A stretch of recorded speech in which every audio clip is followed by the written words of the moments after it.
The train headed for Sunset City will be departing soon. Okay, so is South America not, like, Texas and stuff? No. I knew that part. I knew that part, pup. See, Of course I not. thought South America was like Texas, because Texans are always like, I'm from the South, and it's like South of America. Hence why I would say, when referring to deviances, what is this, South America? I didn't realize I was fucking making a joke against, like, Brazilians and stuff. If I did, I wouldn't have said it. You're a freaking fool, my friend. Shut up. Now that we're live, there's a slight background buzzing on your audio, Giorno. If you can just turn back if you can just turn the noise suppression on just a weensome bit, then we're all good. But okay. I call to order this meeting of the Sunset City United Nations. Representing the United States is Dylan. Okay. God, I did not ask for this responsibility, and I'm doing a horrible job, I think. You are representing America, man. How exciting. I don't want about to be your representative country of and America. how it operates is a reflection of you. How wonderful. I'm gonna throw up. How wonderful that is.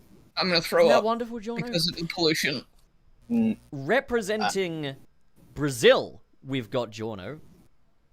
I probably would do a better job than the last two guys. See? Off to a great start. Of Brazil or of America? Yeah, you know what? Both, why not? Yeah, yeah, that's a good choice, both. And representing the world's main villain, the UK, is me, Pup. How's it going? We got a bit of an international special today, because we are going to be talking about kind of like Sonic and international relations and stuff. But first, we've got a few little warm-up bits to do, just to get us started off. We got some news. Shall we talk some news real quick? Except first, the housekeeping. Shit. I mean, crap. Shoot. I mean, you can swear now. You can swear at the beginning of videos now. I know, yeah, but you can. Podbean. Remember? I don't give a shit about Podbean. You should. No. They couldn't. We Didn't they already monetize on Podbean. We could get rich off? on. Let me tell you something. No, they didn't. Let me tell you something, Dylan. Last couple of episodes, right? We've made the most money on Podbean we've ever made in ad revenue. Really?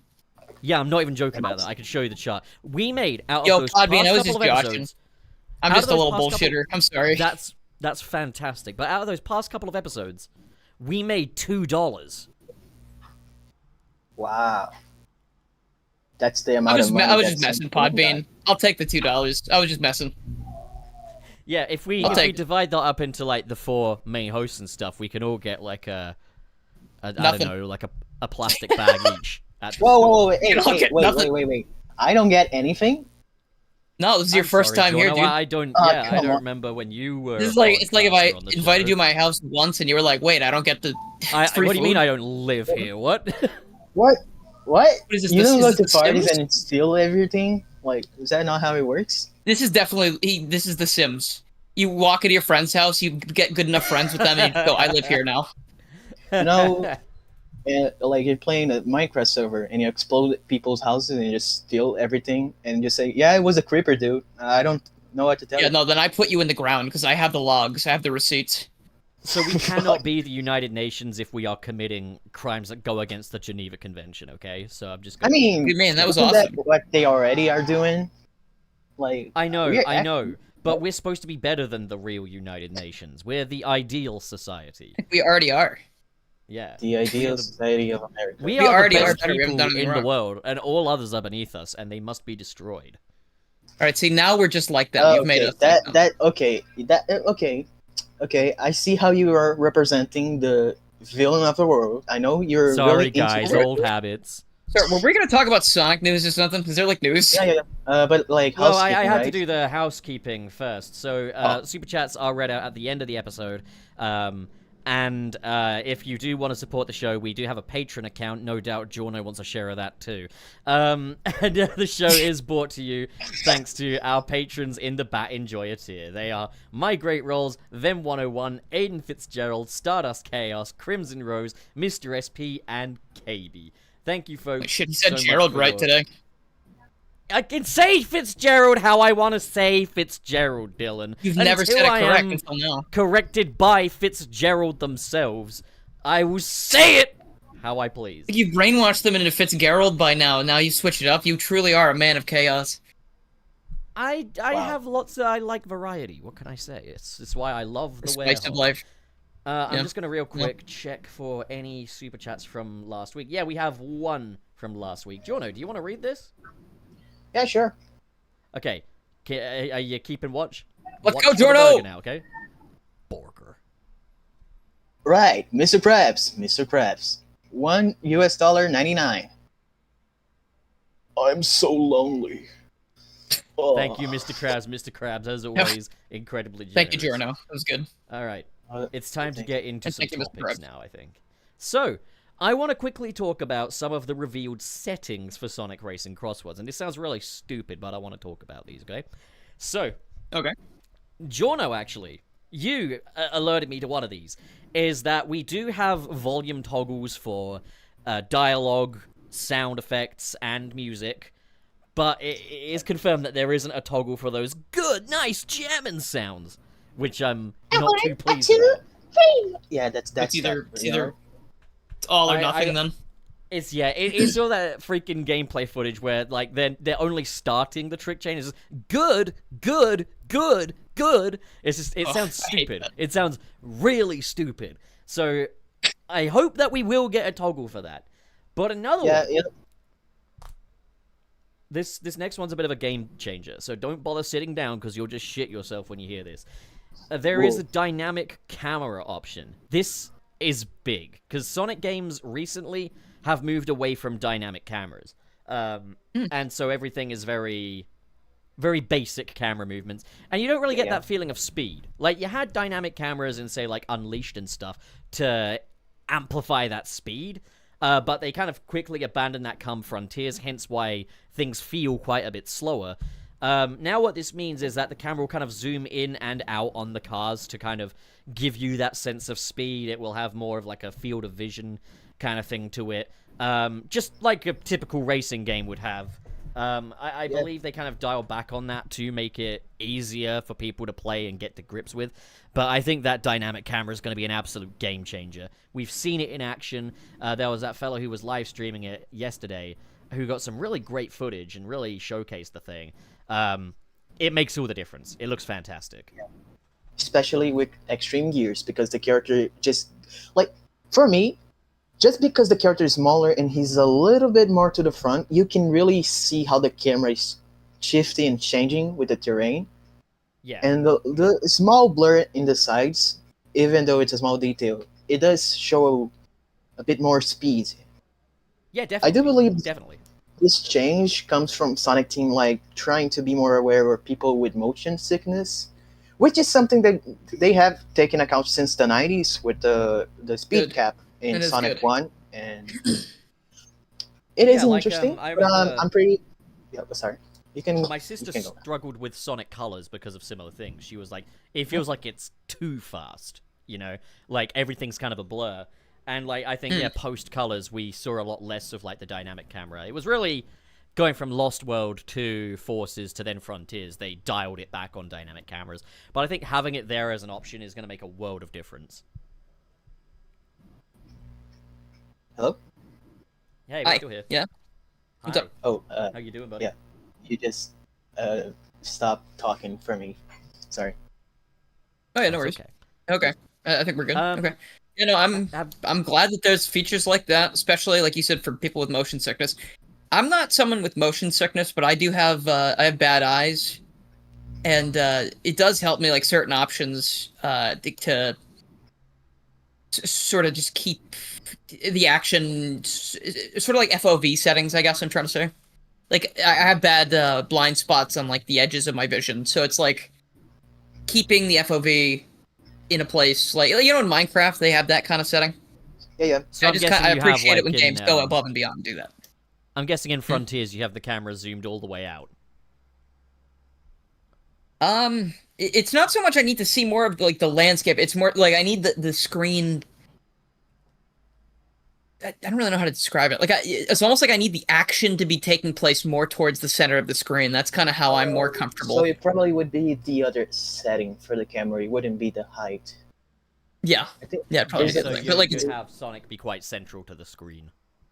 I'd probably, in my case, like, even though the dynamic cam is probably cool, I'd probably want to keep Sonic, and like, I turn off things like screen shake usually, or like, just rapid flashing. Stuff like that usually just out of habit, because it's like, I don't know, I just don't like looking at it. I'm not always the biggest fan of like motion blur and stuff like that. And I that think too, I turn that off usually. Bloom can be a little egregious. I think it is a little egregious in some of what I've seen of Crossworlds, is there's a little too much I turn Bloom down, usually. Some bits are overlit, some bits are underlit. Like, for example, like Rooftop Run is quite underlit, but then you look at like Water Palace and it's very overlit. Like, Sonic Team and lighting don't seem to get along is something I'm kind of realizing. And if you look at over the ocean, in the Ocean Palace area, you'll see the lit sea. Shout outs to lit sea. Just stop. Do you think you're funny? Oh my god. Enough. I thought that was pretty good. Lit. I thought that was pretty good. Ian Flynn over here, everybody. I don't know if he's in the chat, but shout out to you, lit. Lighting for me in Crossroad, I have noticed that is like, don't give them like a standard lighting in an engine, because they're gonna abuse of it, because all the stages that are not naturally lit are the most gorgeous ones for my ones like, I think like E Stadium looks Casino good. Road. It's Casino Road? No, I forgot. Roulette Road. Roulette Road, yeah. Dragon Road. A lot of roads over here. And also Wonder Museum. They are like the best looking ones. I think East Stadium as well, but the worst looking ones are like Metal Naturally, Harbor, like middle of the day. Water Palace. I mean, yeah, like that's another thing. It's kind of like we're coming up to the competition trailer now. Is that like you see Kronos Island in the competition trailer, and I think it might look even more like shit than it did in Sonic Frontiers. Which is, probably sounds a little mean, but it looks really bad in my opinion. Like for one. There's no grass, for starters. Like, no dynamic grass. It's all a texture. It's metallic, so there's a bit where the sun is shining directly on it, and it's just reflecting like weird. It's made of metal. There's, like, it looks, once again, like a natural environment with just, like, some racetrack stuff just slapped on there. There are bits where it looks cool. Like, bits where you're, like, driving along the squid's tail and stuff like that. That's awesome, but I think it's just difficult to make Kronos Island look good. And it's just, like, yeah, like, Sonic Team have had difficulty with lighting since post-Unleashed, I'd say. Like, colors, they made it work because it was obviously all artificial. Like, the Wii didn't have, like, a conventional lighting engine as such. And then, like, Generations was overly green. Like, Sonic's muzzle and stuff would have this greeny, yellowy, cheesy kind of color to it, which was nasty as hell. Forces is overlit to shit. Frontiers... horrible lighting, and now, you know, Crossworlds looks kind of bad in the lighting department, and it's running on Unreal Engine as well, so that's kind of weird. I mean, Sonic X Shadow Generations was lit well in the levels themselves, but when you look at cutscenes like, say, the Sonic one, Sonic comes out of the white space looking like he's made of cheese, because he's yellow. Yeah, because Sonic's fur is really reliant on the lighting for Frontiers, and that model is the same one. So when he's not actually... like, the game's lighting is not built around Sonic. He's just looking like a big old block of cheese. And it's a shame, because that model can look really, like, color-wise, can look pretty good with the lighting. One that's actually lit just right is Dream Team, funny enough. Like, and it's funny, because Dream Team obviously has a much simpler lighting engine. In-game, I would agree. If you rip him out, he's really pale for some reason. Yeah, it's the way the model is lit, though, isn't it? Like, I think the lighting in that one is actually which should be more accounted for, actually, because that is the way that they intended you to see. It's like you taking, like, 06 Sonic and not... well, yeah, he looks completely different when taken out of the lighting, doesn't he? Like... yeah, and that's something that Chaos X called. Like, a lot of people just... the 06 model, like, rip out of the game without any special lighting, and he looks like white. The specula on him, base, like, in the rips that they are, is like, it's just really pale. and doesn't really pop off as like even original 06 does. KSX, I think, showed for a lot of people what the 06 model could have been. Oh yeah, and it's beautiful as yeah. well. Like I've seen pictures of like the P06 model was all posed and stuff. There was even a render on the 19th of August this year, which had Amy, Shadow, Sonic, and Silver on there, and it's like, yeah, if they want to go down this path with this art direction, this is the way to go. Like, they look good. They don't just look like they're made of rubber. And I think a problem with the current Sonic art direction is I'm just not sure what they're actually going for. Are they supposed to look like they're made of plastic? Is that a deliberate choice? But then if that's the case, why do they have this brushed fur look, particularly in gameplay? And it's just, I think the whole thing needs to be rethought. Like, they need to actually go in and from top to bottom have a clear idea of what they want this art style to do, because we've had more character renders as well to show off some of the other characters that are in there, and you've just got this hodgepodge of like these clearly very old renders that have these gray shadows all over them that are not properly shaded, and you can tell which character. Yes, you can tell which ones have been done recently. For example, Rouge, obviously they've made a tiny little tweak to her design, so they want the renders to reflect that. Rouge also doesn't have the grey shadow problem and actually looks kind of appealing. The Babylon Rogues have all got new renders, no grey shadows to be found, and they look appealing. But then you look at Amy, and it's like Grey Shadow City. Look at Knuckles, and he's got fucking lips. Like, it's just look gross. At Blaze. Oh my god, Blaze, the new render, her head looks like it's glued in. Have you guys seen the Blaze render? I'm gonna send it on that phone real quick. It's not good. It's a disservice because her model doesn't look as bad as the others, but like, oh my god. I mean, I'll go in the back rooms as well. I'll post all the renders. Oh, it says it exceeds the file limit somehow. Okay, fine. This is so bad. Okay, I'm sending in the Blaze one just so you guys can see. Yeah, I'd like to see. Yeah, it looks like her head has been kind of superimposed on there. Yeah, I think I know exactly which render. Oh yeah, it looks like. That looks kind of rough. That looks like it was put on afterwards. Like they did the body and they were like, "Wait, where's the head?" Is like the same angle. It's like the same thing. Hang on, let me. It's almost like the body and the head are lit differently. Almost like it looks like they have different light sources, right? And like, that's the thing. Also, I have a giant pet peeve. Like I don't. Like, a lot of people can say how much they hate the models. I also don't like it. I wish we just had something else. But you can do better, even with bad, you know? Like, I've noticed, though, that, like, a lot of the discourse has now become... Because, like, they had the Pac-Man trailer, and people have pointed out how dated Sonic looks, even next to Pac-Man. And most of the discourse now is just, yeah, these models... These models are quite obviously from 2008 and need a refresh. And the other side is going, no! No! What looks so bad about it? It's perfect! And it's like, the question is, do you genuinely believe that this is the absolute best these characters can look? Do you genuinely believe that they cannot be any better than this? If the answer to those is no, let people criticize. Let people say what they need to say. But I've got these renders up on screen right now, and you could just see with, like, Sonic, Tails, Knuckles, and Amy, it's Grey Shadow City. The shadows look muddy. They look like plastic. Cream is unsightly as hell, way too dark from the back. Big looks like he was shot in natural light in the daytime, so he looks better. I thought you were going to say shot. Oh, no, Big, what the hell?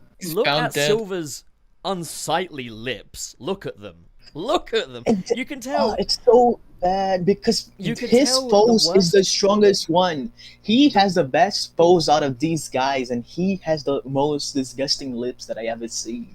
But the lighting is also so unflattering on the fingers. Guys, what if Silver watches this? How's he gonna feel? You say I'm gonna say you need a better PR manager. You need a better PR manager.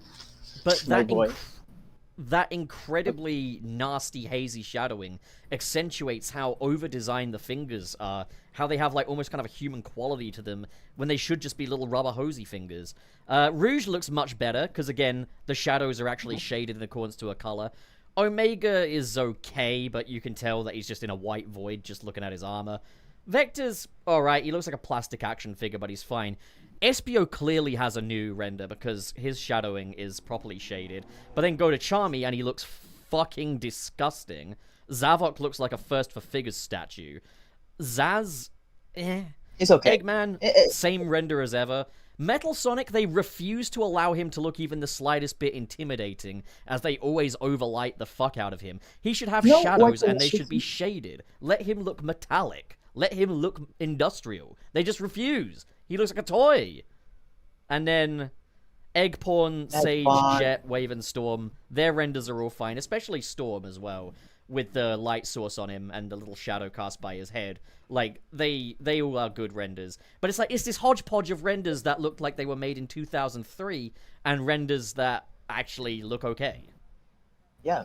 You can tell which models were made in the 2000s, mid-2000s, and 2010s. Actually, yeah, and also 2020s, because Sage is here, and she's just one-to-one translating her 2D artwork.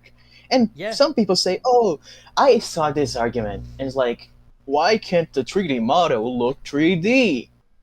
As if the 3D model wasn't based on a 2D artwork. I've seen that argument as well. But the thing as well is that the way animation is moving these days is, like, obviously, like, there was a time when designing these things to look tangible in a realistic universe was the way to go, and that was like 2008 basically. But nowadays, like, ever since Into the Spider-Verse, the game has changed. Now the goal is to have 3D animation with sensibilities of 2D animation. The idea is make this look as much like an illustration as possible, and something that goes into illustrations but doesn't always go into 3D stuff is like when you cheat the camera to give Sonic his 3-quill silhouette even when he's looking directly into the camera and stuff like that. Trickery like that, which Sega could even just take advantage of with the models they have. They could, you know, easily just pose Sonic's quills a little differently, pose his face a little differently, get more dynamic, almost illustrated looks, and they have actually done that on the 35th anniversary render. You've seen it on the notepads and stuff. It's the one surrounded by the emeralds. He's actually posed like a Yuikawa drawing, and that's already great. Personally, though, I still wish we could move past the plastic look, because I feel like a lot of companies have moved on from that. Like, I know that a lot of Nintendo stuff, Donkey Kong, has moved away from the plastic toy look.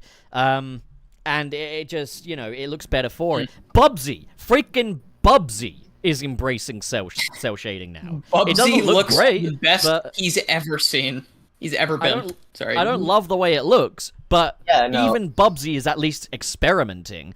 And then with Sonic Racing Crosstalk, you've got these beautiful illustrations by Evan Stanley talking about characters, and then those hideous renders pop up on screen, and it's just like the sheer whiplash I get from seeing Evan Stanley's incredible artwork versus these fuck ugly renders is just, Jesus. They need to move away from this and overhaul the art style from top to bottom, in my opinion. And I think they should experiment with cell shading.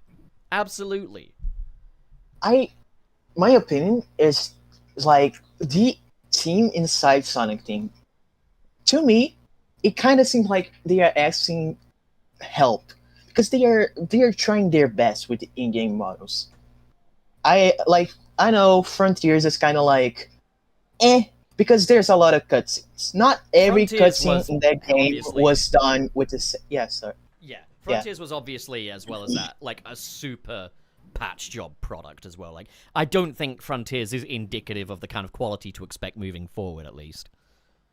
I think it's the best product it could have been at the time, and it was a really, I know people are tired of saying it, it was a good step in the right direction, and hey, we didn't fall in our ass this time because Shadow Gen came out.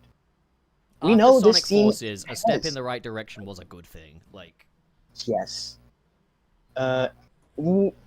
Yeah, it's like I said before, it's a chain of good events with the movies, with Mania, at Frontiers, what do we have today. And I think the animators behind, like, to have a notion, I think we have doubled the amount of animators now in Sonic Team, because it was like 14 people animating Frontiers? Or was I believe less? so. Yeah, no, it was like 12, I think.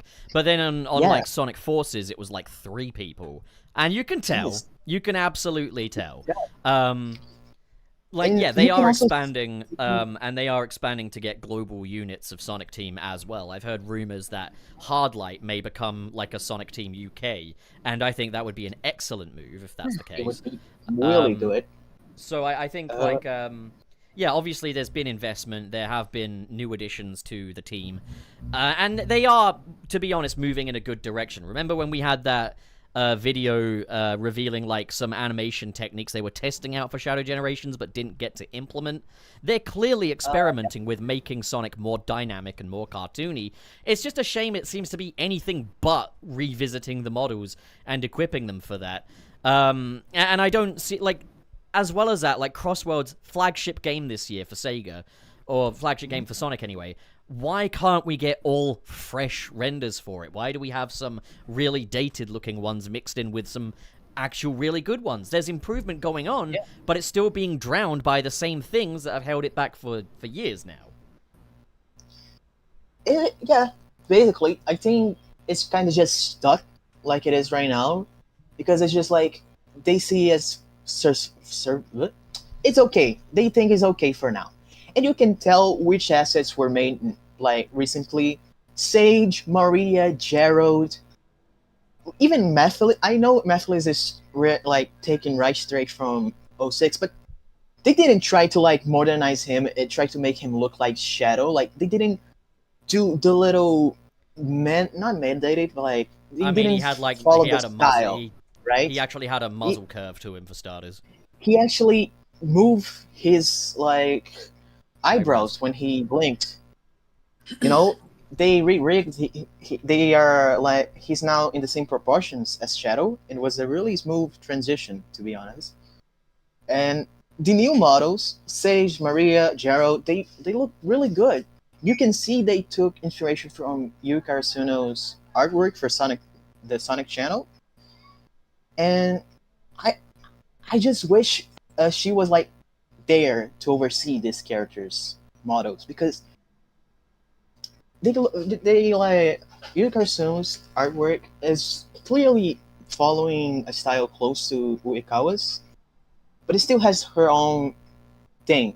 Her lighting, her composition is really pretty. I wish a Sonic game could go there and not just let's try to be realistic, but also not changing the models around.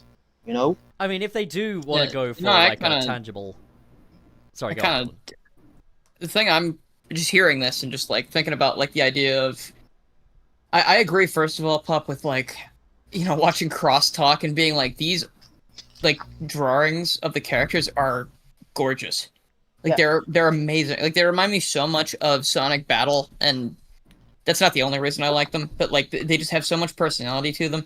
And then you go over to the renders, and it's like, oh god, dude, like what? Yeah, that's haunting. Like it's like, what is this? Like, why would you do that? Like, why? I would have put those renders, the ones from Crosstalk, as the profile pictures in game.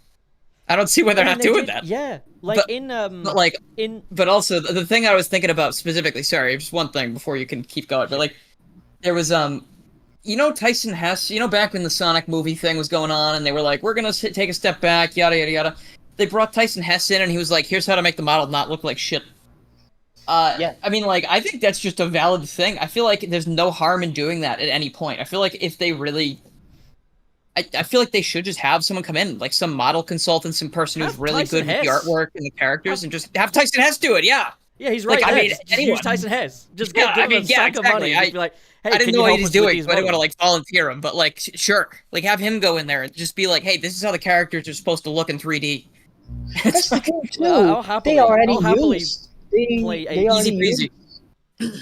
Tyson's work, sorry. Some comic book artist, I forgot the name, for Mecha Sonic Mark II. The toy is based on their own artwork for Mecha Sonic. The one that was only made for Sputnik, right? I'll always play agent for Tyson Hess. Just give the man what he wants and let him cook, I say. We have no shortage of any good artists to overhaul the visuals of this series. Oh, because we have both in the Western side and Japanese side. Uekawa, his artwork, people clutch on too much to his early artwork. It's really good, but his early artwork was also influenced by Okano's, which was a lot more rubber rosy than what Iwakawa's style would later become. Yeah. I think then what we need is not to go back. I love the adventure era, but I think we need to go forward somehow. Not abandon everything, right? I do prefer Sonic looking like a squiggle man personally, but like I don't see anything too bad about like, you know, the current versions either. It's just where you can tell like Sega have kind of stepped in and been like, can we have adjustments made to this and stuff? Because like at the end of the day, what he does is always going to be a reflection of what Sega wants for the character. And it's like, you know, I've seen people blame Iwakawa for like some of the Iwakawa lunchbox artwork and stuff, saying like, oh, it looks too much like the modern stuff. And I'm just like, why do you think that is? Like, why are you always so quick to blame the artist and not the person who's asking the artist what to do? That, and also, like, for the renders in-game and stuff like that, like, when the characters speak, you get those hideous renders show up again. In Team Sonic Racing, they had these cute little emojis for the characters. What happened to those? Yeah. Also, Uekawa's artwork, like, a lot of his shading style is also replicated, drawn over renders that already exist. Not everything that has that Uekawa shading is made by him. I believe there's one Sonic artwork that is just a model looking forward, which is, like, clearly wasn't drawn by Uekawa, right? Is it the one for the F1 sponsorship? I think he's just the Generations model looking forward. Yeah, it's just kind of. And has he got like his hands on his hips? Basically. Yeah, I know the one you're talking about. So yeah, what happens is they do add little bits of shading to them and stuff like that. And I think the closest they've ever got in game to actually replicating the Iwakawa style of shading is Sonic Dream Team, with the way like the light blue reflects off of the top of his quills and stuff like that. Like they have actually kind of. We have to also remember, even Sega is not gonna remember, the comic book skins from Sonic Superstars. Y'all like Kroger, right? That thing. Those skins are so good, like replicating the shading. Yeah. But at the same time, Sega, what the? Oh man! Not only did they make it exclusive to a weak ass Sonic game, not only did they make it exclusive to fucking Kroger. They made it so they just buried them completely, and they're the best skins in the game. They're the best looking these models have ever looked. And that's something, because that's the second time Amy and Knuckles were used in the classic art style. 3D wise, at least. The modern. Yeah, I remember how kind of exciting it was to see them. Yeah. Especially Knuckles. I think classic Knuckles, even if he's not perfect, he's a way better representation of what the artwork was trying to do compared to modern, where like like modern Knuckles' current model is a write-off in my opinion. Like it's terrible. It doesn't represent the character in the slightest. His quills look just stupid. I can't stand the modern Knuckles model. It's hideous. I think the movie demonstrates perfectly how this character should be proportioned. It conveys his strength in a way you don't have to just take his word for it, but at the same time, it's not over the top like, say, Sonic Boom. He's got, a nice kind of volume to his quills and stuff. The funny thing is, Dream Team fixed it, but they never used it again. Not since, anyway. Yes. I think only, like, in a promotional render for that Team Sonic Racing mobile game, that's it. Let me take a look. Team Sonic. Was it just Sonic Racing on Apple Arcade? Yeah. I think they posted on Twitter, maybe, but you can just search for the thing. Google is inflicting its AI mode on me. How nice. Yeah. No, wow. These look better at least. Like definitely better. Like. Yeah. I think they need a facelift. I think the current models just don't show anything. Like, they aren't representing an idea. They are just like a vessel for anything they want to put it. And that's not exactly what most other mascots. Like, for love of God, Crash Bandicoot. He got, Crash 4 has a different art style. It's not my favorite, but, it is going for the idea that the game wants to show, right? Like it's that game's art style. The insane, the Twinsanity. It is a mix of like it's trying to modernize Crash. They gave him shoulders. He looks like a fucking maniac, and that's another style that they wanted to go. There's also Rafa Cortex Crash, where he looks traumatized. Yep. And somebody should, like, we can afford different styles.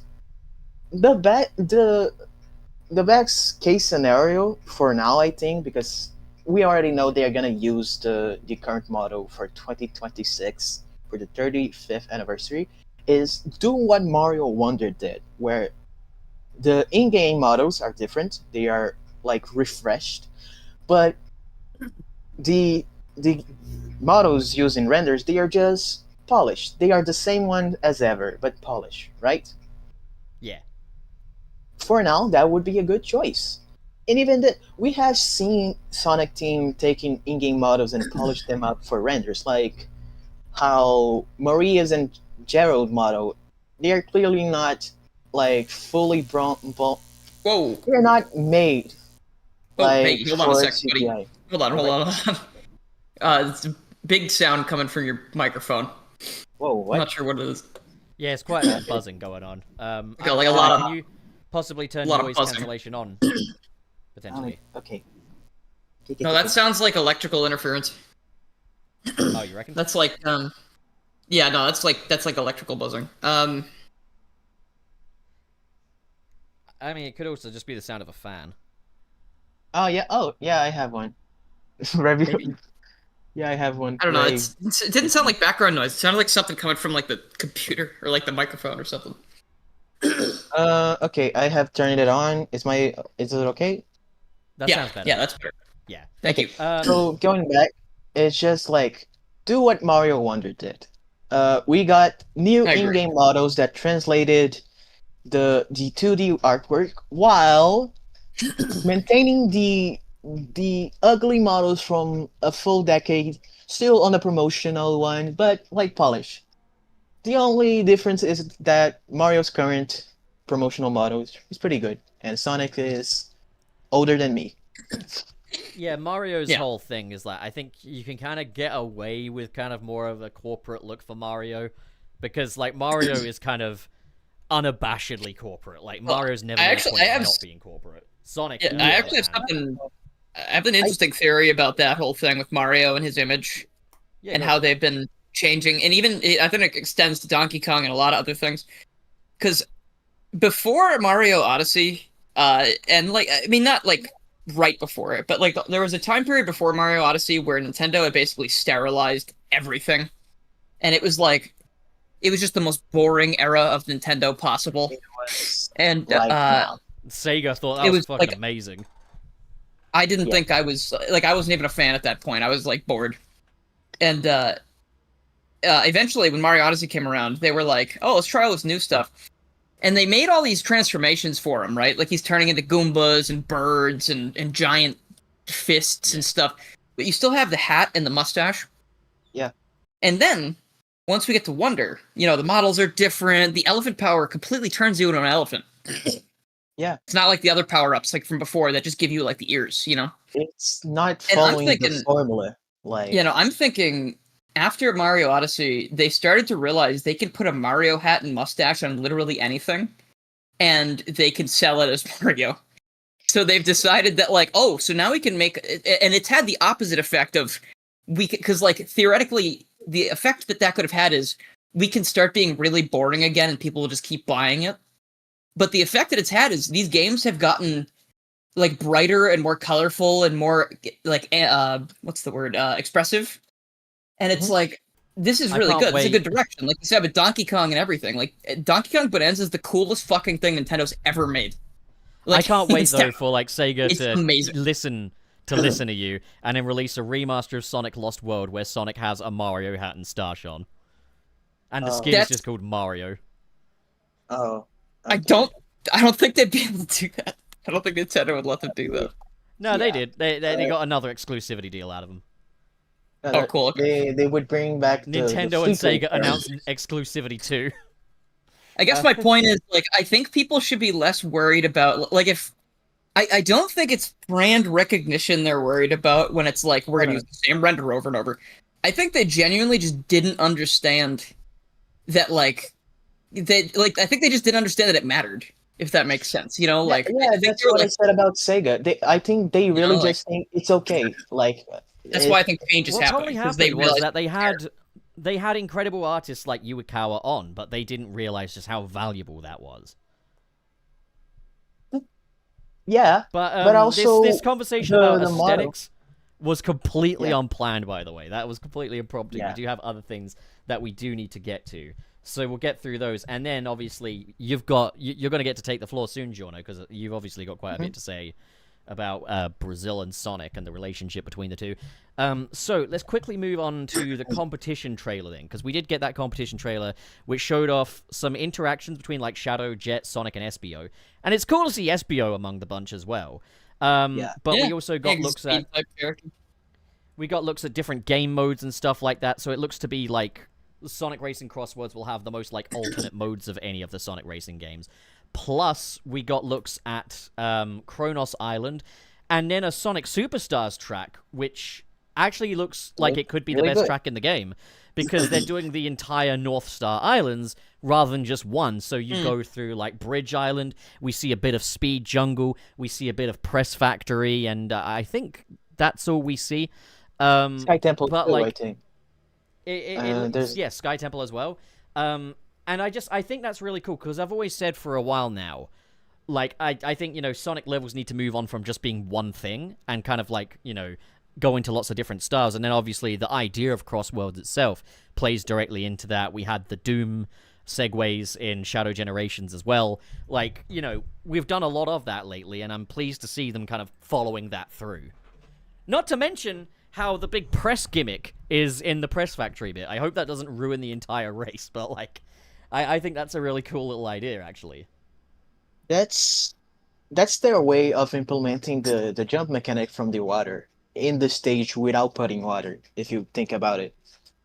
Because the boats, they can jump. The boats in the game, instead of drifting, like, no, they jump. Oh, they do the jump. So I think... What do they do, Dylan? They do the jump? They what the... Nah, come on, man. You said it earlier. Never mind. I clearly didn't. Whatever you think I said. I don't know what you think he said. Oh, come on. Dude, again, this is we were just talking about this with Tom. Like, Pup stopped. It was Tom, Pup, and I talking about stuff the other day. And then Pup was like, whoa, hold on. Say that again. And Tom and I were like, what? What are you talking about? And you're like, what are you talking about? You know what you said. Say it again. And we were like, did we? I don't understand why you can't remember a thing you just said seconds ago. It was just because we accidentally said doo-doo. And we were like, we don't pay attention to that because I'm not 5 years old. Oh my God. I don't notice it in conversation because it's a fucking 5-year-old's thing to do. Was that the fucking reason that you stopped? Yeah, that was the reason. Yeah. Yes. Okay. Going back to my analysis on the mechanics. This is what like being friends with Channel Pup. Scooby-Doo can do, but Jimmy Carter is smarter. No, that was Yoda. That wasn't Scooby-Doo. Forget what I said. But like, that's the thing about Crossroads is like, they had thought like implementing all the little mechanics from this Extreme Gears. If you think about it with this, because like when I think of Extreme Gears, I can like jump on the rails. I go over the water. Fly was annoying as hell in Riders, but here it controls well, so I don't care. Like, a lot of these things were fused together, and we even know, like, Pup, you didn't mention before, but with the camera controls, there are also a auto acceleration thing.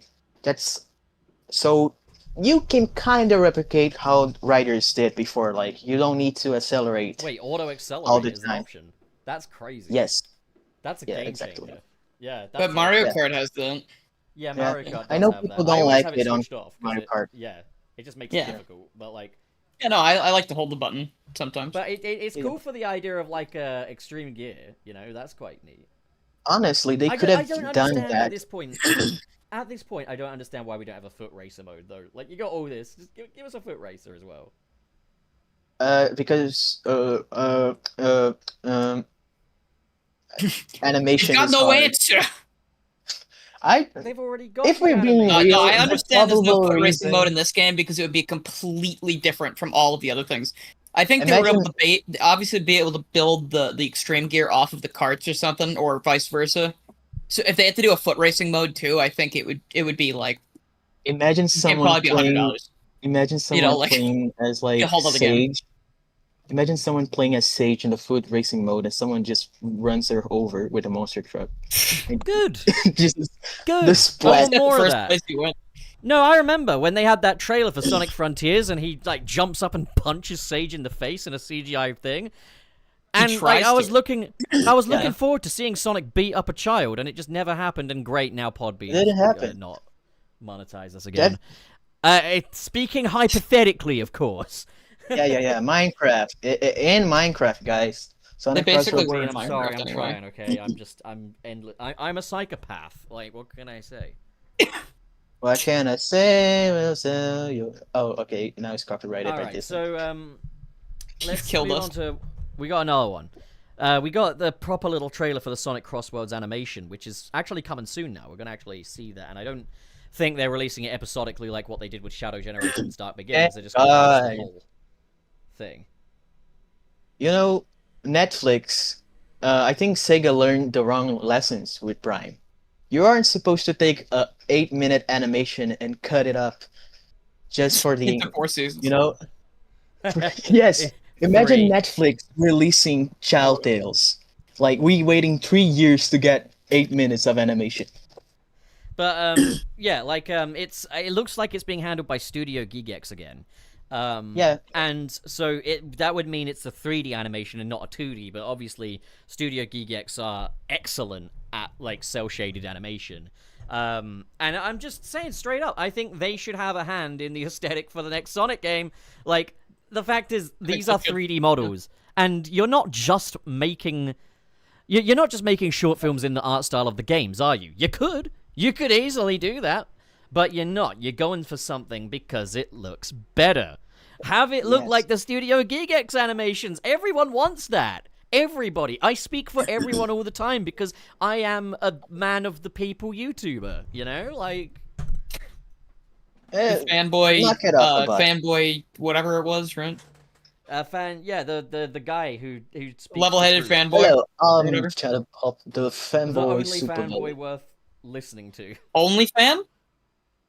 Oh no. Okay, now you say I'm immature for the whole doo-doo No, thing, I'm trying to tell you. I'm trying to give you what that felt like. That's what it feels like. You're out here reading your own bank statement at me, like Jesus, Dylan. Yeah. I mean, no shame. Support sex workers. OnlyFans. But going back to the aesthetic conversation, but anyway, they have a really good. They have done a lot of work to making these models not look old as fuck. Oh, sorry, old as heck. Because now you got Shadow. Oh, okay. Oh, because I'm not getting paid. No, it's not that. It's because just don't promote violence. Okay. Like if you promote violence, then we all get demonetized. But like. Oh, I get it. It's like for kids, but not really. Anyways, like they have done a lot. Are doing has led to better, more streamlined episodes. I support our Podbean overlords. I also pay them. What? Okay. Yeah, no, you do actually have to pay for Podbean, but it's because it distributes your podcast to all the different podcast streaming services.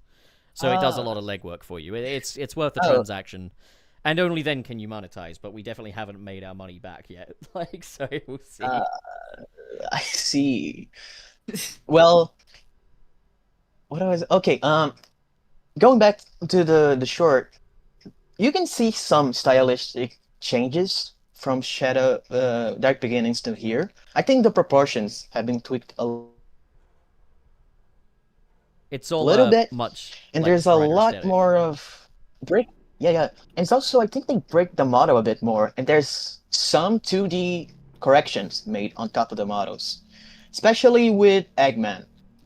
his mustache is fully drawn on, and that's kind of funny. Possibly an Also, increased budget or something. I if the guy, I remember, I think someone from the social media team saying they wanted to look like Redline, so I would assume there's a big budget behind this. Redline was a animated movie that was like the first and last movie from the animation studio because it was over budget and it looks really good. But you can see how it was their last movie also. As always, though, like, these animation, like, the thing is, I don't just want to turn them into, like, a bargaining chip to say, like, this is how the game should look. So I gotta really appreciate just how good these animations look as well. Like, the little interface Shadow is using to put his vehicle together, he looks great as well. He's obviously front and center, though, because of residuals from the year of Shadow. But, like, I'm okay with that. But, like, yeah, it's just a really nice-looking animation, and I think it's, like, it's inevitable that it's going to come up in the conversation because, like, you've got a franchise that has a very stale-looking art style, and then you've got these beautiful animations right here. And it's just, like, it's hard not to just think, like, well, why can't it look like this? And the truth be told, there's not really any reason. It's already using 3D models, so, like... It's already done by Sega, also. They are taking a part I think it's outsourced to Studio Gigax. No, yeah, but Sega is having a hand on it. They know what people working with them can do, right? To an extent, I think when it comes to bringing if they want the Studio Gigax to oversee something, they can. Oh, hi. I think my audio just cut off. Wait. No, it didn't. I could still hear you. No, but you just... okay. I guess we're back. What I'm saying is, like, they can call them in, right?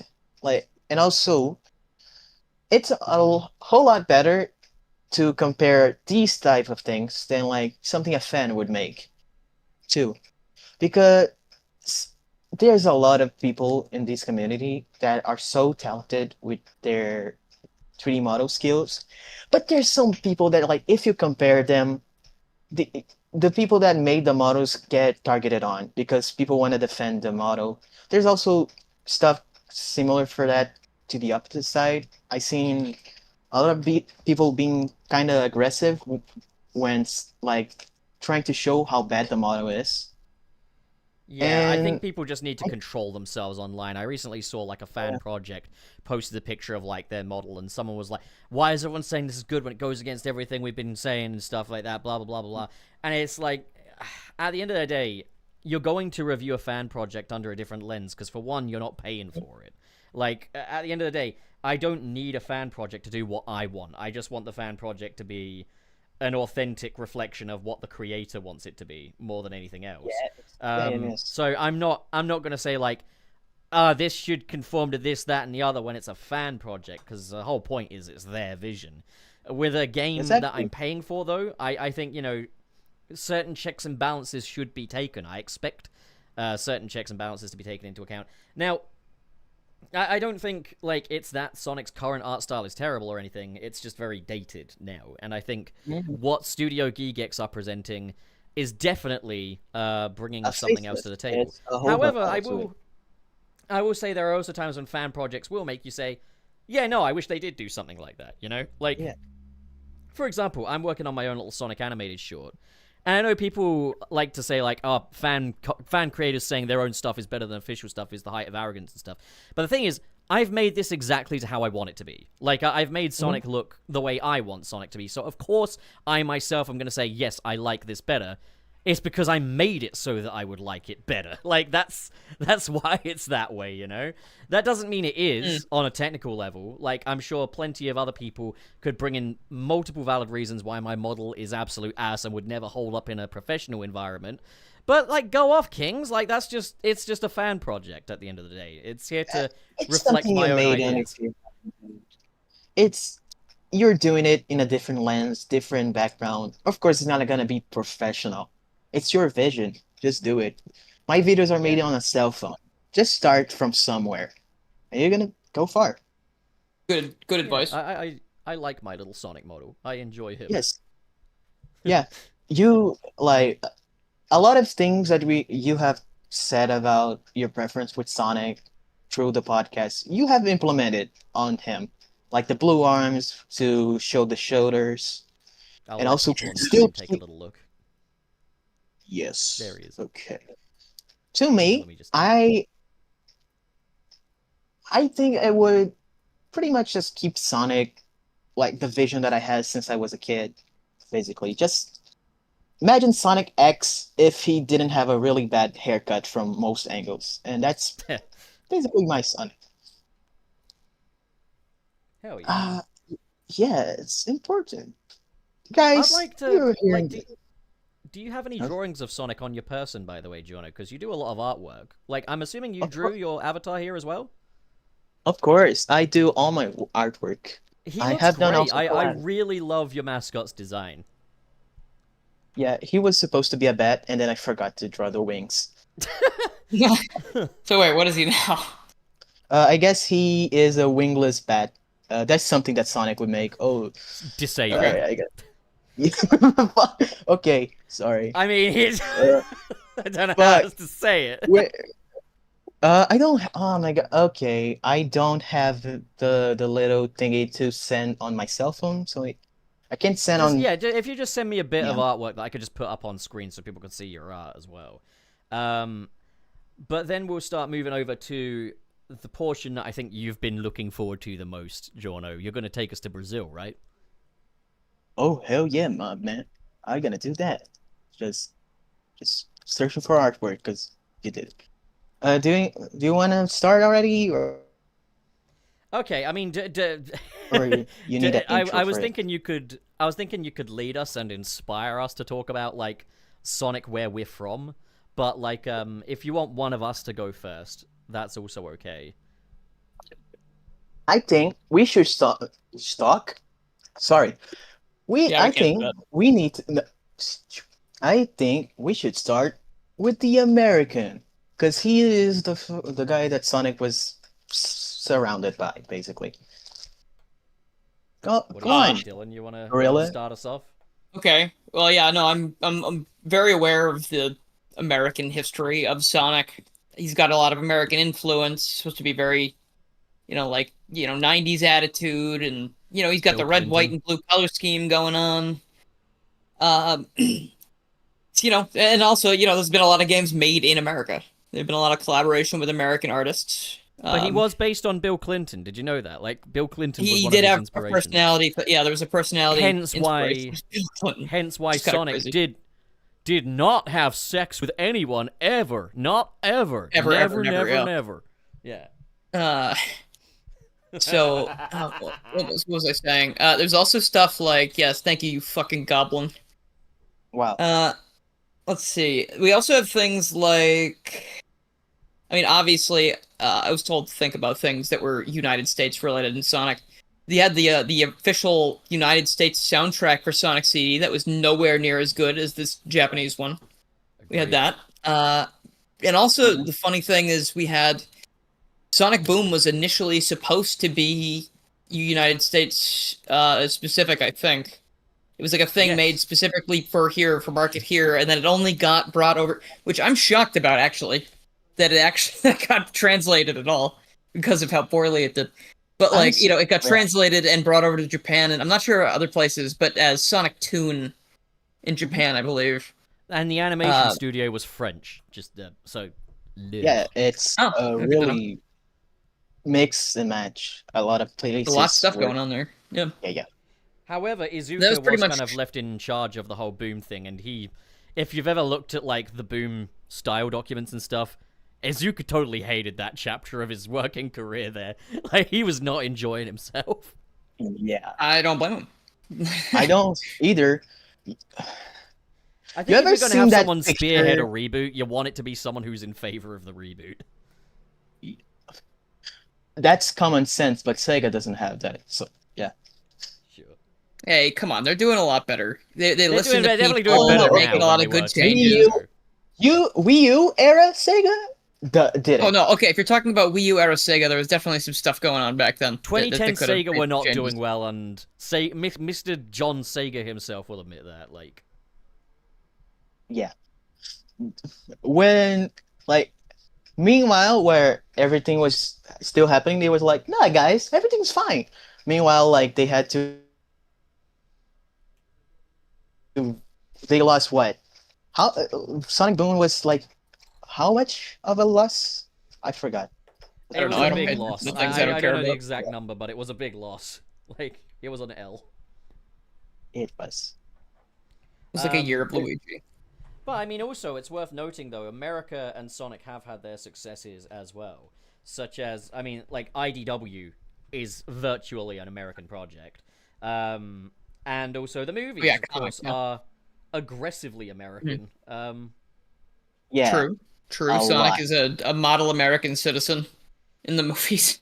Also, I feel like with the American end of Sonic, like that's kind of like where the whole "oh, he's so cool" thing originated in like the 90s version. And then obviously in later more American Sonic projects, they tend to make Sonic a bit more Sarcastic. less mythical, a bit more sarcastic, a bit more emotional as well. Like when I think of like American portrayals of Sonic, I tend to think like Archie and the movies and Prime, and like, you know, those are more emotional Sonics as well. Like whereas Yeah. Sonic is considered fairy-like in a lot of like Japanese media, where he's like, you know, he's an enigma in our world, you know. Yeah.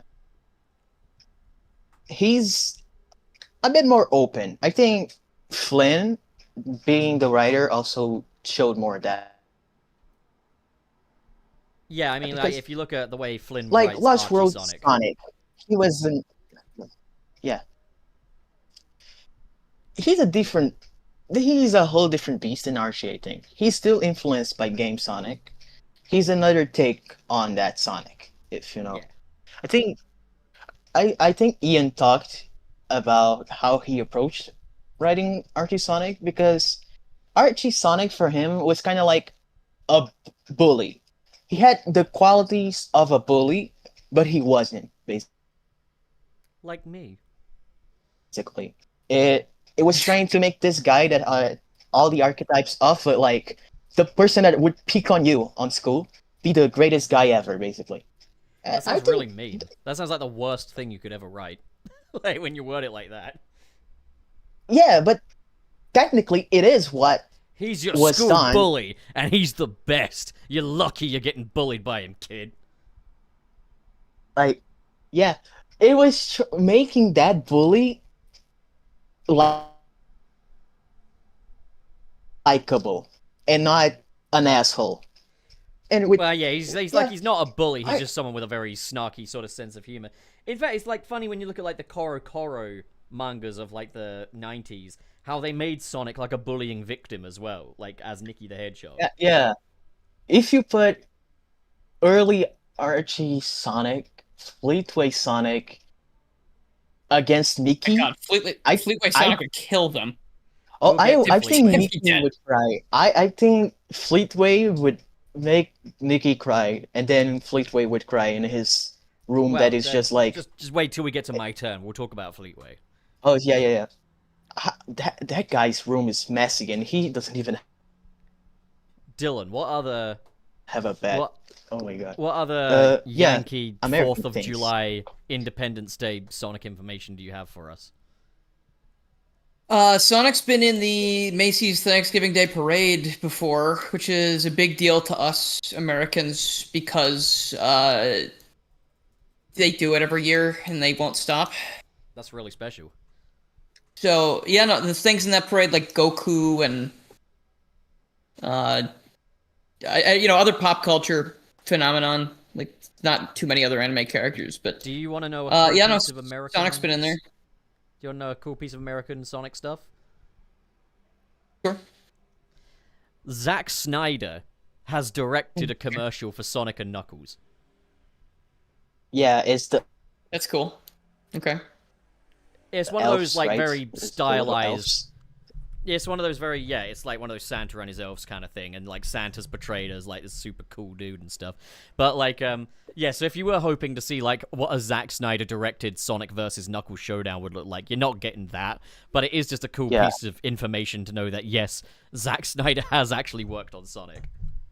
Also, talking about 4th of July, Dylan, go to the back rooms. What?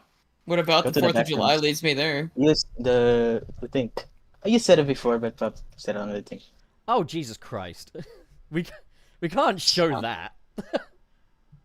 Sorry. I thought you meant backrooms, like the fucking story. Sorry. I gotta delete. How did you, you don't forget? How did you Oh forget? boy. Because I don't pay attention to anything, ever. Yeah.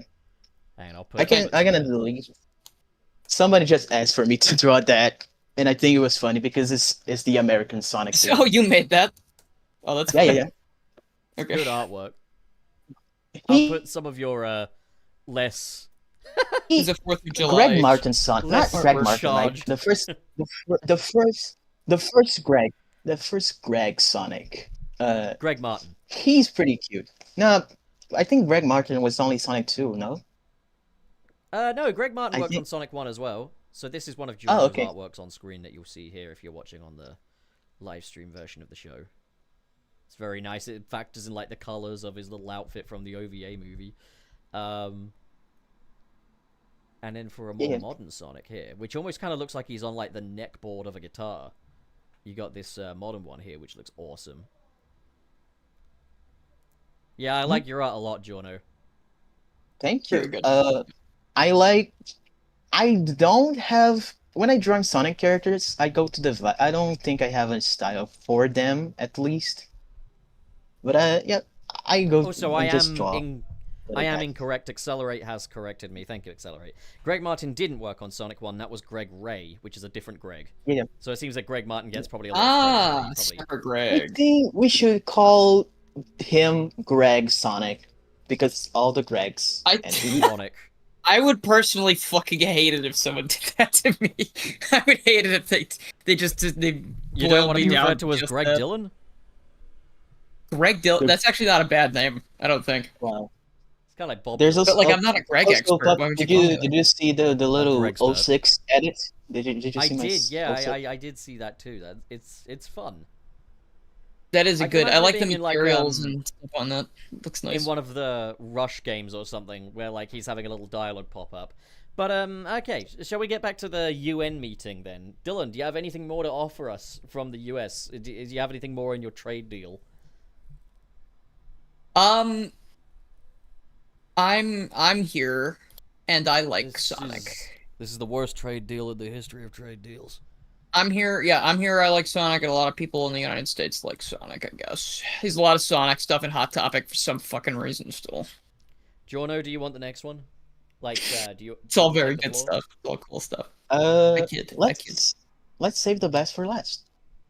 Wow, dick. Okay.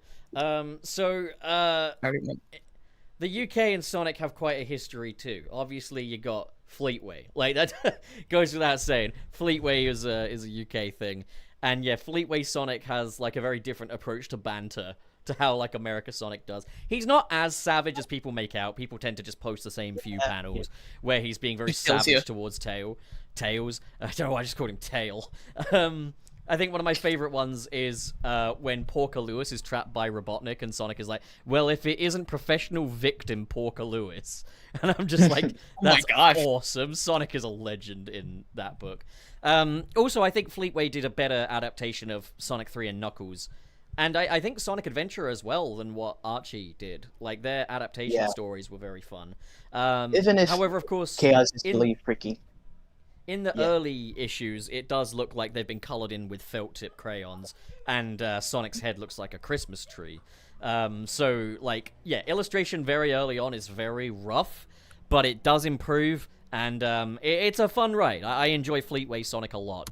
I kind of see it as like the quintessential classic Sonic comic. Then, of course, you got...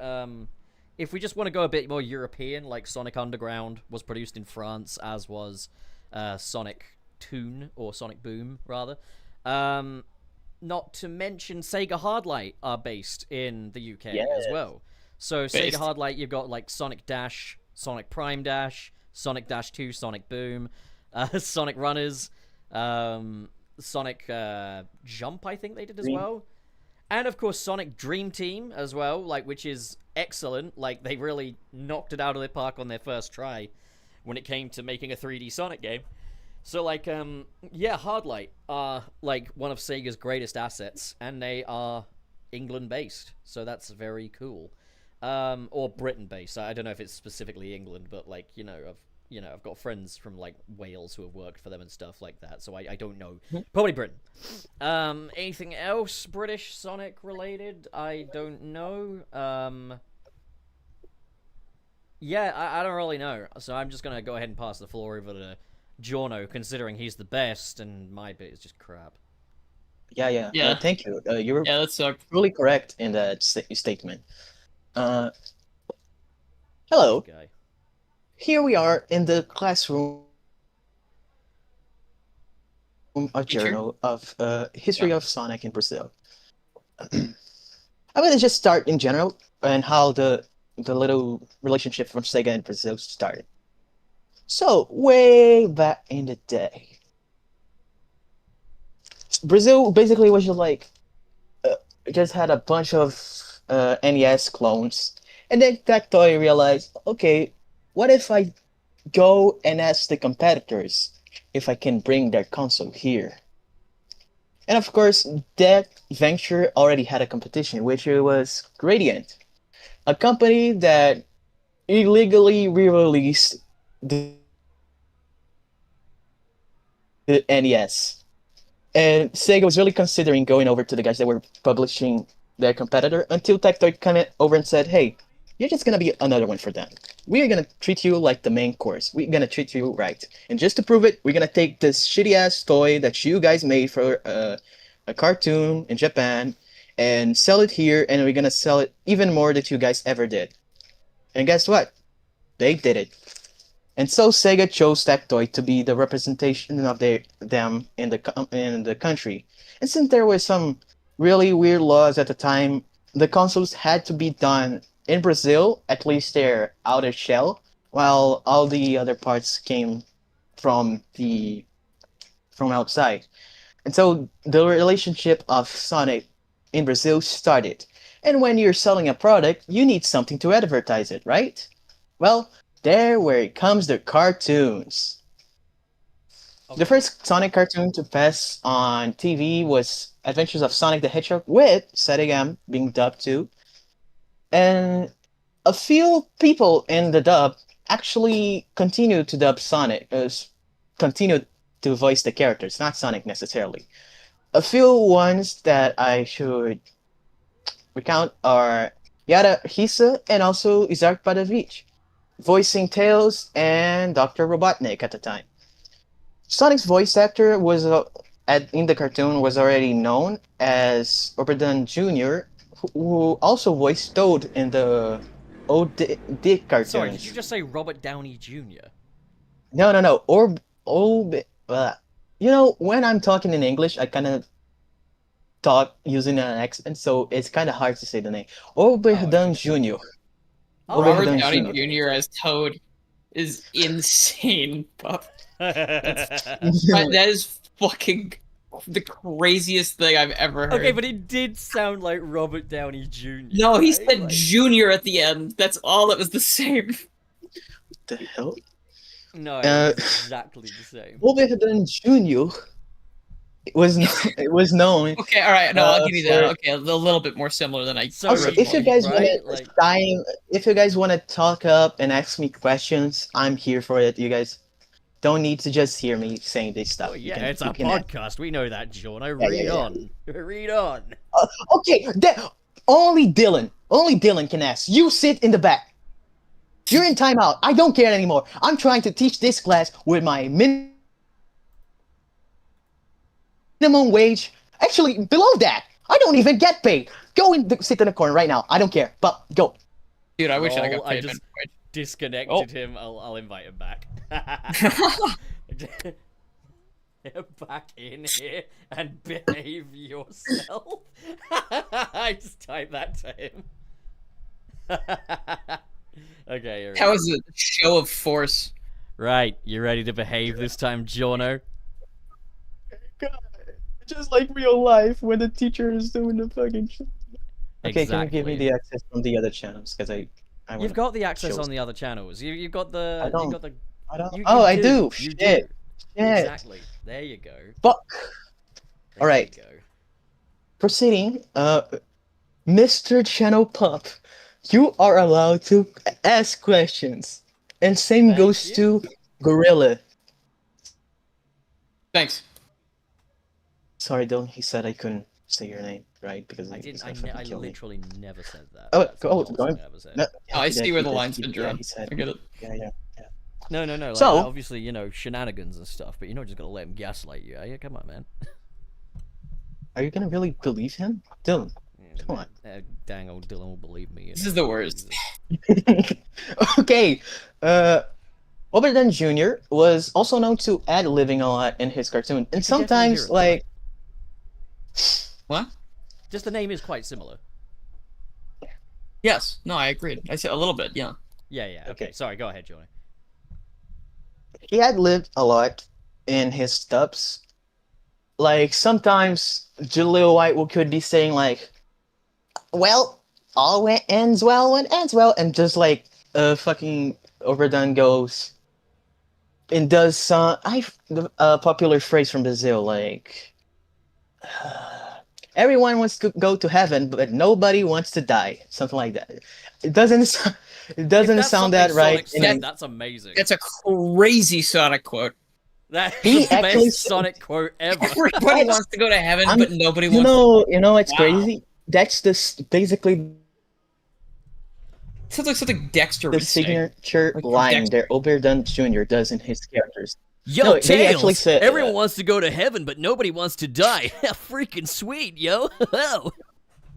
That he said the same thing as Toad too. That's something that he likes to say. A lot of Brazilian Still thinking about the phrases. Coco. Yes, Sonic and more. Yeah, like how everyone wants to go to heaven, but nobody wants to die. No, You guys no, are no. the best. No, but you got Amy's voice wrong. Do it again. You need to do the full. So I think the Coco. I just hope they all get along. Well, Amy, Okay. everyone wants to go to heaven, but no one wants to die. We're not role playing. Okay. Proceed with the lesson, Sorry. Jonah. Okay. Oh,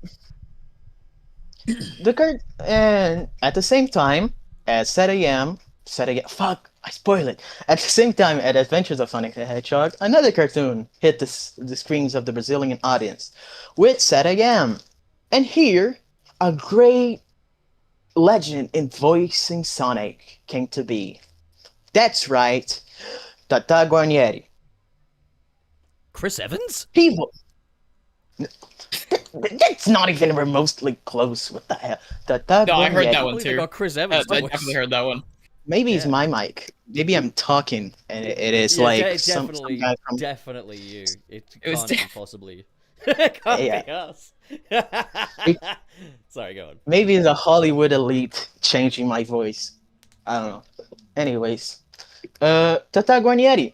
He started voicing Sonic in 7 a.m. in the VHS tapes, with also Fatima Knight as Tails, Tanya Guadiani as Sally, and Dr. Robotnik done by Deus Cabeçudo.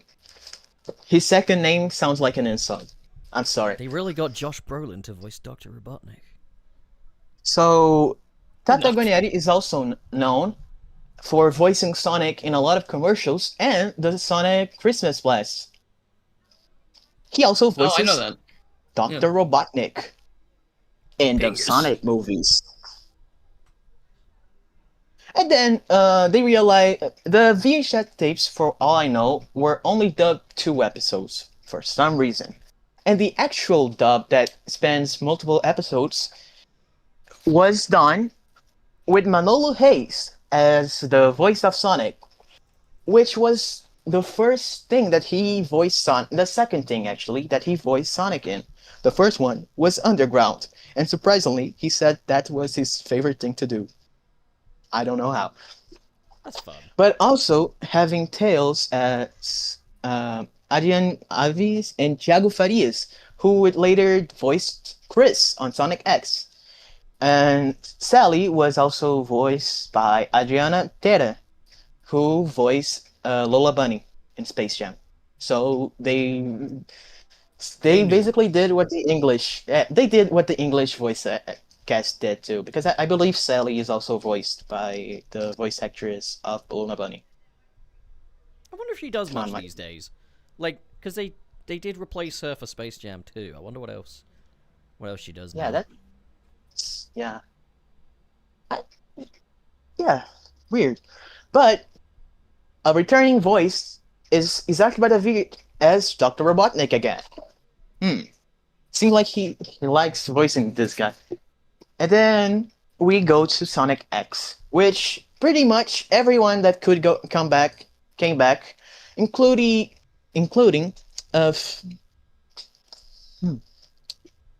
Yadahisa as Tails. She, as I said before, she voiced Tails in Adventures of Sonic the Hedgehog. And it's like the second time we had Knuckles in a cartoon, so he now has a permanent voice. As Leonardo Viciado, Amy also got her iconic voice in Sonic X. Basically, a lot of the voice cast. I'm gonna just highlight Amy's voice as Ana Lucia Menezes, and Zach Barovich still is here. Manolo is also here as Sonic. Shadow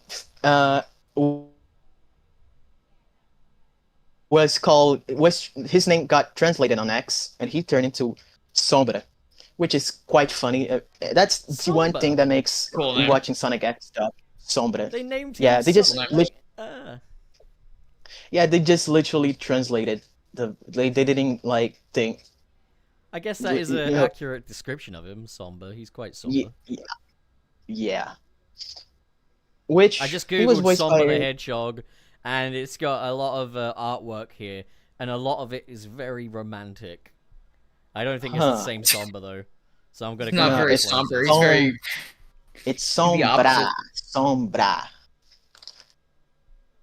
I can't. As I said again, rolling R's. I'm sorry. Yeah. We have a lot of those in our words. Chris, he was voiced by Thiago Farias, who did Tails before in the second season of Sarayam. And that's here is pretty much my interest to the series. Me, as a little kid, I was born in 2006, and the first Sonic game was, believe it or not, was not the Mega Collection. It was just a bootleg Sonic collection with a lot of other games. And that was I played a lot of them and discovered the cartoons. My first, I think I constantly would switch up to Sonic X, SatAM, and Adventures of Sonic the Hedgehog. I only saw clips as a kid. So I had a really mixed thing in the voice department, because I kind of heard them all at the time. Not to mention that I also played Unleashed in the PS2 when that released. Not when that released, but when I got my hands in that. And it was kind of interesting because as I learned English through like just going into the internet, doing courses, I didn't really notice the shift and changes in the voice cast in the English side. Like Jason to me sounded pretty much like Ryan, and Roger, I did see a lot of changes in him later on, but at the time I was like, yeah, that's the same guy, right? They didn't change the voice cast, right? Because it wasn't like that for me. I saw old cartoons that had Manolo Hayes as Sonic.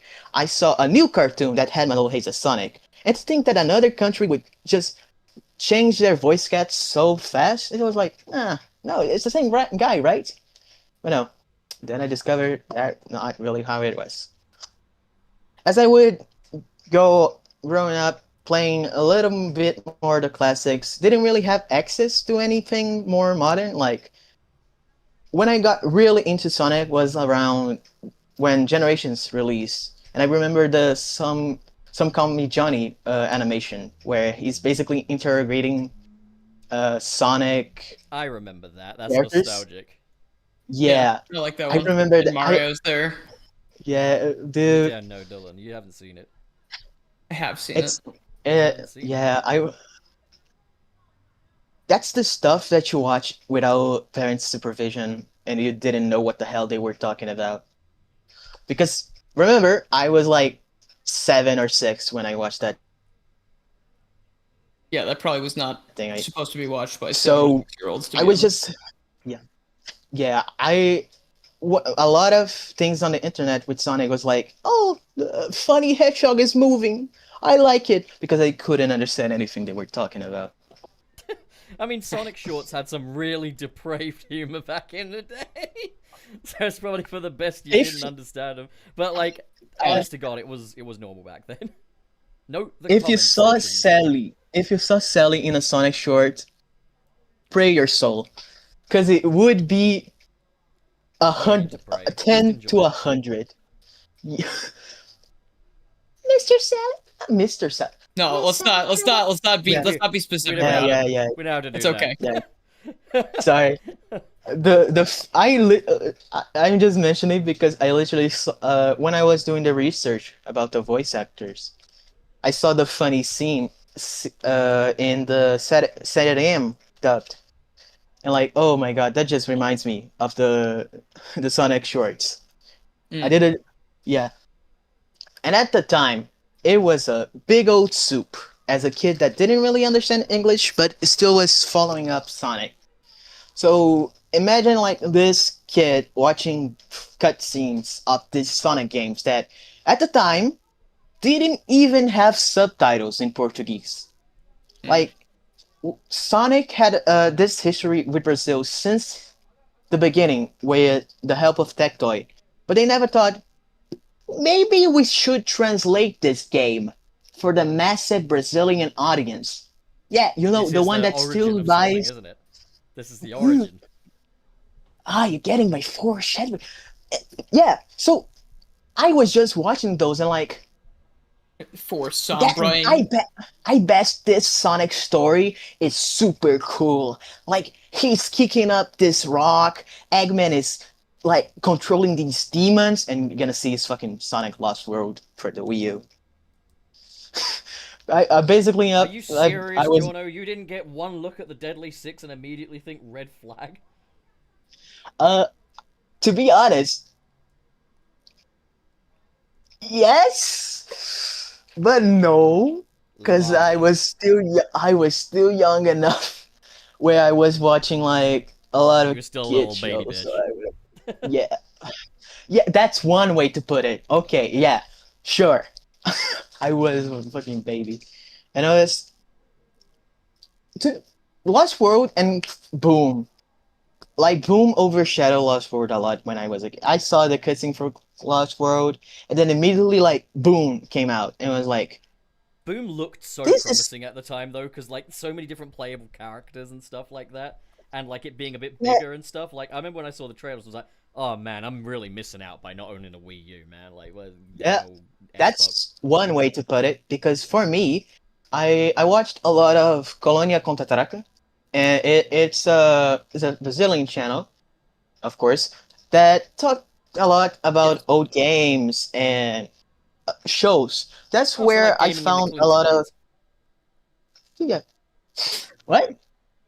So No, a bit what like the gaming hell? in the Clinton years. It's a TV show dedicated to like gaming and stuff. It wasn't a TV show. It's a YouTube channel that's still going to this day. Oh well, gaming in the Clinton years is now up on YouTube, so technically it's just gaming in the Clinton years, right? Like, Huh. I don't know. Well, he gaming in the Clinton years. he did a series that was the hater. His series was like doing a character that hated things, basically. And one of the videos that he did was on Sonic Boom. And it was there where I basically found out about Sonic Boom. I wasn't massive following Sonic. Like I was into Sonic in the online space, but I didn't follow up on the news. Like That's as I not said true. You're before, all over the news. You love the news. what? I You I just need to as I wait for said Huey before, Lewis I to make read some more songs with them. Is all. He does work with the news. Yeah. my god. But it was like basically I was just watching stuff from Sonic because Sonic, I like that, and I did it, and I went. But when the Colina Kotataka channel did that video, I finally like I was in tune at the time with like what was going to happen with Sonic Boom. I saw like the TV show, I saw the design, and was like, this is a bit different. I don't remember Sonic having that. And I was This is still a in bit the, different, bit stupid, isn't it?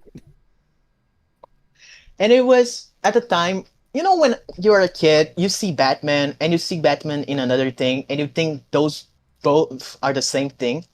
Like, Yeah, that I was Batman. I was an intelligent kid.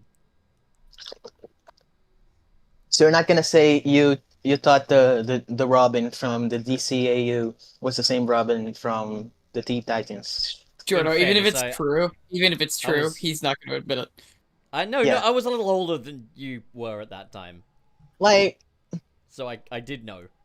no, you would have been a kid when the show was Yeah, running. but I though. wasn't Like, the young kid, like ah, old enough so to make the distinction. you were a Nick. You were a Nick at that time. I'm Unk. I'm 29 years old. What does that mean? People always saying that. I don't know, It dude. means uncle. You guys have No, I a got that really part. weird Is it like lingo. bad? Is that a bad thing? No, it just refers to someone who's older than they are. It's just a joke about age. Yeah, Oh, okay. I guess. Get a load of Unk not Okay. knowing the internet slang. I Yeah, just didn't know if it was bad. That's the only thing. I just like. What's this Unk? Is it bad, Billy? What does it mean? but It's that makes you That was even something more. slang. 'Cause it's like people What's use it and be like, well, it doesn't mean anything. You Yeah. know, like. These Also, silly words don't even mean anything. I hate the kids these days. Like It's you, this Dylan. goes back to being a Brazilian Sonic fan, and from Brazil. You guys Going have back a to the lot stuff of that matters. yeah. But like involving, I feel bad for Sam. You guys seen Sam's streams and how like every 5 minutes is like you're old. Oh my God, you're old. Even He is though old. like Fidel is older than him. No, I'm just kidding. Like Sam's younger than me. So. oh my God. Yeah. Yeah, Sam's No, like that's the thing. significantly younger than I am as well. I feel No, he's kind not of sad. significantly younger. He's like a year younger than me, I think. Yeah, that's Me too. significantly younger, dude. Like, Okay. I feel A year's a kind long of bad time, for man. Sam because he changed the way he types tweets just because people called. Like, I wish I could say you don't need to do this. It's Fidel's thing. I think Yeah, they're probably it's a- all in on the joke. He knows how it works. Yeah, I know, but I think it's kind of funny, Tell me more about Brazilian Sonic. I can hear you turning those pages. How many of those you got? Actually, just one. You got all that from one page? How small is the writing on that page? Jeez. I used to be so bad at writing stuff on a page. I Well, write too big. I 'cause think I'm you have noticed bad. that sometimes I mispronounce the name, so that's how small it is. Honestly, mean- I don't know the people, But so I wouldn't even then, notice. Yeah, like, I wouldn't be able to pronounce those names either. But that's also on the account that I am British man. in it. yeah, so Dylan has no excuse. What do you mean? I have excuses. I've never heard the names before, and I don't know how to Oh, pronounce go them. read Tom Sawyer, you Yankee idiot. I don't think I've ever read that. Is that even allowed? I never knew what the hell that was anyways. He's just Sorry, he's a haven't character Thanksgiving. he's a fictional character from a book written by Mark Twain. Yeah, and Americans love Mark Twain. They absolutely don't. love Mark Twain. Some people Like, probably do. If there I exists, don't have any personal attachment. If there exists an animated series, at some point they will have done a Mark Twain episode. No, that's I don't think that's true at all. The Fairly No, Odd it Parents is. did Simpsons, it one Fairly Odd time. Parents, Futurama, The Simpsons, they've all done it at some point. All right, I don't think The It's Simpsons should a count pattern. towards that because The Simpsons has been on for Okay. 50 years. Yeah, no. Like, what else are But they gonna have do? you seen a pattern with the shows that you said? Like, don't you think they run long? Like, they got stale.